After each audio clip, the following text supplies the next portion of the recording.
ಆತ್ಮೀಯ ಅರ್ಥಶಾಸ್ತ್ರ ವಿದ್ಯಾರ್ಥಿಗಳೇ, ಇವತ್ತಿನ ತರಗತಿಯಲ್ಲಿ ಜನಸಂಖ್ಯೆ ಬೆಳವಣಿಗೆಯ ಸಂಯೋಜನೆ ಮತ್ತು ಪ್ರವೃತ್ತಿ ಬಗ್ಗೆ ಅಧ್ಯಯನವನ್ನು ಮಾಡೋಣ. ಇಲ್ಲಿ ಒಂದು ದೇಶದ ಜನಸಂಖ್ಯೆ ಏನಿದೆಯಲ್ಲ, ಆ ಒಂದು ದೇಶದ ಜನಸಂಖ್ಯೆ ಬಗ್ಗೆ ಹೇಗೆ ರೂಪುಗೊಂಡಿದೆ, ಅಂದರೆ ಸಂಯೋಜನೆ ಹೇಗೆ ಹೊಂದಿದೆ ಮತ್ತು ಅದು ಕಾಲಕ್ರಮೇಣ ಹೇಗೆ ಹೆಚ್ಚಾಗಿದೆ ಅಥವಾ ಬದಲಾಗಿದೆ, ಅದಕ್ಕೆ ನಾವು ಪ್ರವೃತ್ತಿ ಅಂತ ಕರಿತೀವಿ ಎಂಬುದನ್ನು ಅಧ್ಯಯನ ಮಾಡುವುದು ಜನಸಂಖ್ಯೆ ಬೆಳವಣಿಗೆಯಲ್ಲಿ ಸಂಯೋಜನೆ ಮತ್ತು ಪ್ರವೃತ್ತಿಗಳಂತೇಳಿ ಕರಿತೀವಿ ನಾವು. ಏನು ಜನಸಂಖ್ಯೆ ಬೆಳವಣಿಗೆಯ ಸಂಯೋಜನೆ ಅಂತಂದ್ರೆ ಒಂದು ದೇಶದ ಜನಸಂಖ್ಯೆಯು ಹೇಗೆ ರೂಪುಗೊಂಡಿದೆ ಎಂಬುದನ್ನು ಅಧ್ಯಯನ ಮಾಡುವುದಕ್ಕೆ ಜನಸಂಖ್ಯೆ ಸಂಯೋಜನೆ ಅಂತ ಕರಿತೀವಿ.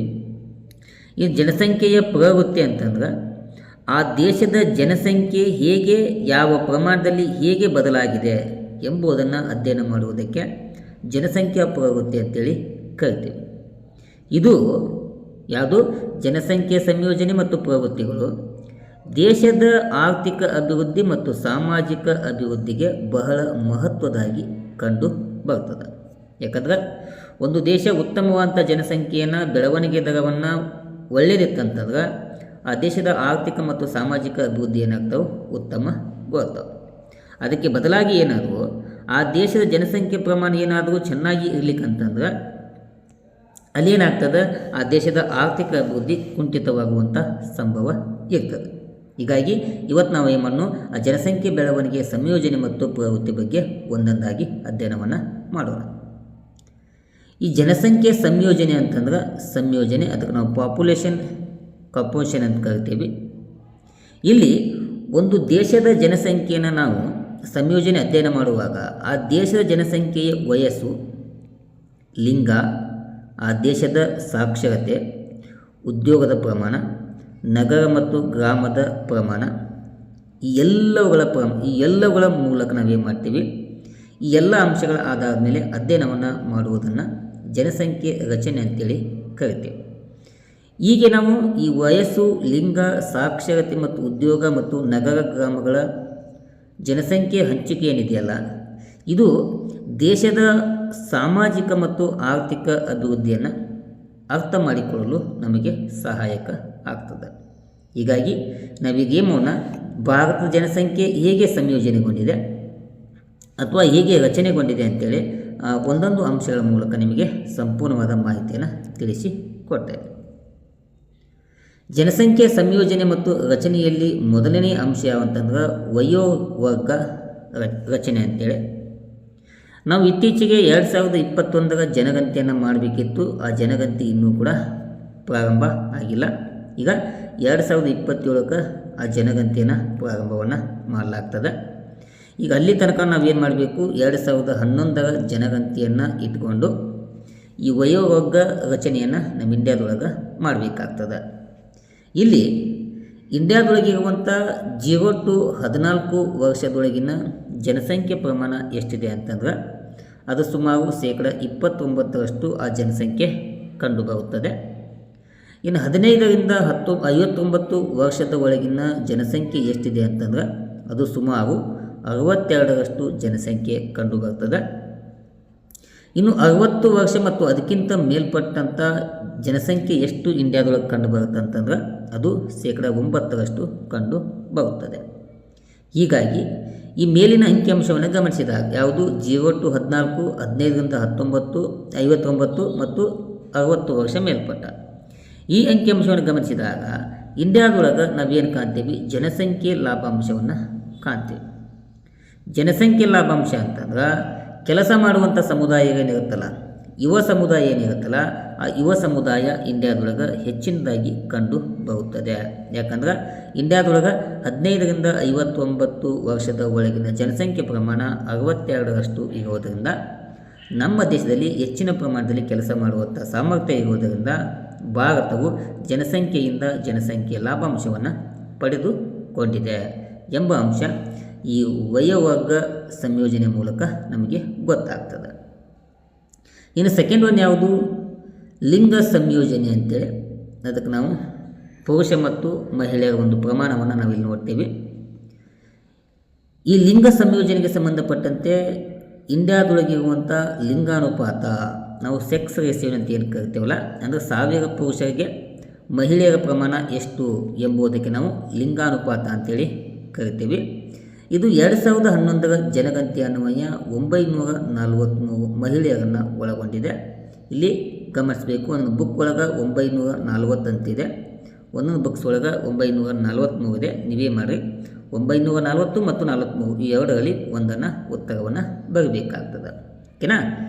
ಇದಾದಮೇಲೆ ಇಂಡಿಯಾದೊಳಗಿರುವಂಥ ಮಕ್ಕಳ ಲಿಂಗಾನುಪಾತ ಪ್ರಮಾಣ, ಮಕ್ಕಳ ಲಿಂಗಾನುಪಾತ ಅಂದ್ರೆ 0 to 6 ಏಜ್ ಒಳಗೆ ನಾವು ಮಕ್ಕಳ ಲಿಂಗಾನುಪಾತವನ್ನು ಮಾಪನವನ್ನು ಮಾಡ್ತೀವಿ. ಇಲ್ಲಿ ಮಕ್ಕಳ ಲಿಂಗಾನುಪಾತ 1000 ಪುರುಷರಿಗೆ ಅಂದರೆ 1000 ಮಕ್ಕಳಿಗೆ 919ರಷ್ಟು ಮಕ್ಕಳ ಲಿಂಗಾನುಪಾತ ಕಂಡು ಬರ್ತದೆ. ಹೀಗೆ ಈ ಮಹಿಳೆಯರ ಸಂಖ್ಯೆ ಕಡಿಮೆ ಇರುವುದರಿಂದ ಈ ಸಾಮಾಜಿಕ ಅಸಮತೋಲನವನ್ನು ಸೂಚಿಸುವಂಥ ಕೆಲಸ ಆಗ್ತದೆ. ಪುರುಷರ ಸಂಖ್ಯೆ ಹೆಚ್ಚೈತಿ, ಮಹಿಳೆಯರ ಸಂಖ್ಯೆ ಕಡಿಮೆ ಇರುವುದರಿಂದ ಇಲ್ಲಿ ಸಾಮಾಜಿಕ ಅಸಮತೋಲನ ತೋರಿಸ್ತದೆ. ಇನ್ನು 2025ರಲ್ಲಿ ಬಿಡುಗಡೆಯಾದಂಥ ಅಂಕಿಅಂಶಗಳ ಪ್ರಕಾರ ಇಂಡಿಯಾದೊಳಗಿರುವಂಥ ಲಿಂಗಾನುಪಾತ ಪ್ರಮಾಣ 1020 ಅಂತೇಳಿ ವರದಿ ಆಗಿದೆ. ಇದು 2011ರ ಜನಗಣತಿ. 2025ರಲ್ಲಿ ವರದಿಯಾದಂಥ ಅಂಕಿಅಂಶ ಎಷ್ಟು? 1020 ಅಂತೇಳಿ ವರದಿ ಆಗಿದೆ. ಓಕೆನಾ. ಇದು ಕೂಡ ವಿದ್ಯಾರ್ಥಿಗಳು ಗಮನಿಸಬೇಕು. ಇನ್ನು ಲಿಂಗ ಸಂಯೋಜನೆ ಆದಮೇಲೆ 3ನೇ ಪ್ರಮುಖ ಅಂಶ ಸಾಕ್ಷರತೆ ಪ್ರಮಾಣ ಅಂತೇಳಿ, ಇದನ್ನು ಕೂಡ ನಾವು ಅಧ್ಯಯನವನ್ನು ಮಾಡಬೇಕು. ಇದು ಕೂಡ 2011ರ ಜನಗಣತಿಯಾಗಿದೆ. 2011ರ ಜನಗಣತಿ. ಈ ಜನಗಣತಿ ಅನ್ವಯ ಇಂಡಿಯಾದೊಳಗಿರುವಂಥ ಒಟ್ಟು ಸಾಕ್ಷರತೆ ಪ್ರಮಾಣ ಎಷ್ಟಂತಂದ್ರೆ 74.04ರಷ್ಟು ಲಿಂಗಾನುಪಾತವನ್ನು ಹೊಂದಿದೆ. ಇನ್ನು ಪುರುಷರ ಲಿಂಗಾನುಪಾತ ಅದು 82.14ರಷ್ಟು ಪುರುಷ ಲಿಂಗಾನುಪಾತ ಇದೆ. ಇನ್ನು ಮಹಿಳೆಯರಲ್ಲಿ ಸಾಕ್ಷರತೆ ಪ್ರಮಾಣ 65.46ರಷ್ಟು ಇದೆ. ಏನ್ರಿ, ಪುರುಷರ ಸಾಕ್ಷರತೆ 82, ಮಹಿಳೆಯರ ಸಾಕ್ಷರತೆ 65.46, ಟೋಟಲ್ ಎಷ್ಟು? 74.04ರಷ್ಟು ಸಾಕ್ಷರತೆ ಇದೆ.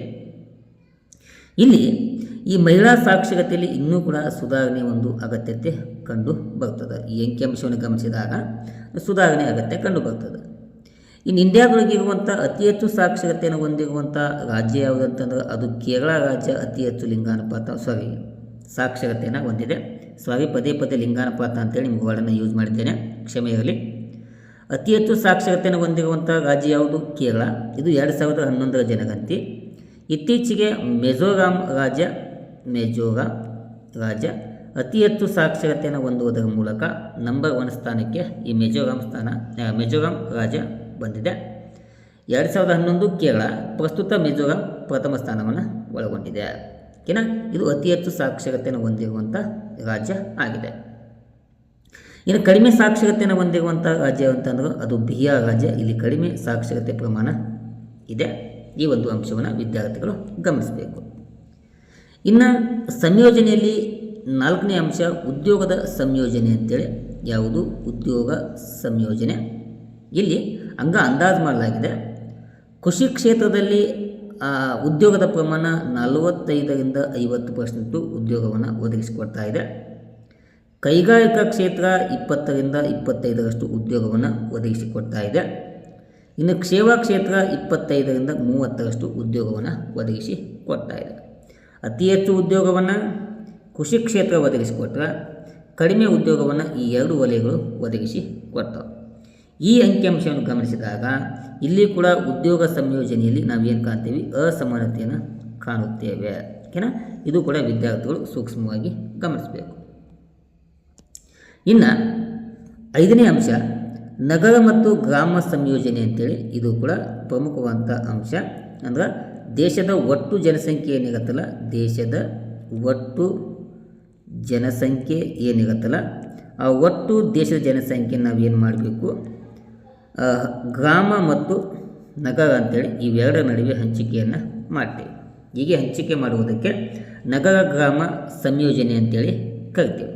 ಇಲ್ಲಿ 2011ರ ಜನಗಣತಿ ಎಷ್ಟು? 2011ರ ಜನಗಣತಿ ಪ್ರಕಾರ ಗ್ರಾಮೀಣ ಪ್ರದೇಶದಲ್ಲಿ ವಾಸ ಮಾಡುವಂಥ ಜನಸಂಖ್ಯೆ ಪ್ರಮಾಣ 68.8% ಇದೆ.